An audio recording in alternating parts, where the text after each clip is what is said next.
if you look at some of these lead times, those can come into play as well. That will drive why you can list at a certain time and why you can't. Right. And as brokers, we're dealing with the buyers on a regular basis. Sure. So it's not just the one flash in a pan. We've been talking with some of these buyers for years, waiting for that right plane. And if you're the seller and you're the right plane, well, we can make that happen, you know? And so I just think that's sometimes sellers, at least I've been hearing on the phones lately, oh, I'll just put it on the controller myself. And they think that will kind of solve it. And I think it's a little short-sighted. You know, it's very short-sighted because, you know, when you're trying to sell your own aircraft, it's a lot of people do it and a lot of people do it successfully. But I would argue that a lot of people don't have the experience of being able to oversee a maintenance event or an inspection and having their airplane go into a facility that, for example, I may not ever send an airplane into because the airplane may never come back out. Yes, so many of those. And so, you know, an owner thinks that they're smart enough to sell it. Well, they're smart enough to get somebody to make an offer, but that's just the starting point of a transaction. Yep.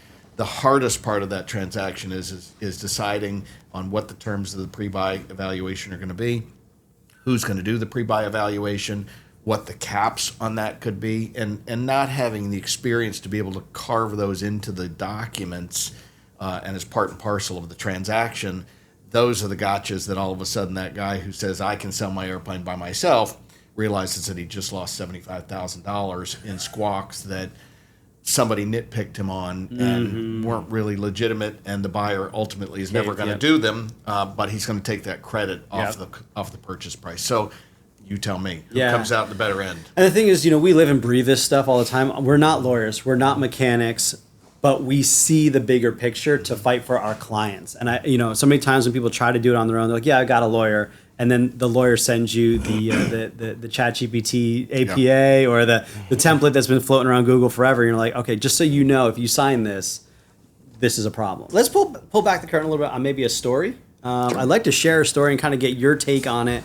We talked a little bit about the difference between an inspection and an evaluation or survey, whatever it might be. So I have a little bit of a story about that, and then you can kind of explain to us the difference between. Sure. So I had a plane under pre-buy.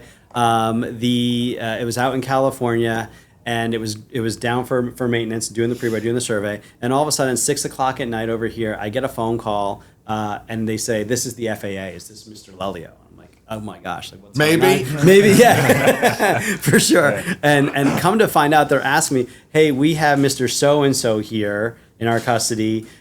He was caught hopping the fence onto the FBO to take a look at the aircraft because he says it's his." Meanwhile, I think I'd be more concerned with the Department of Homeland Security than I would the FAA on that.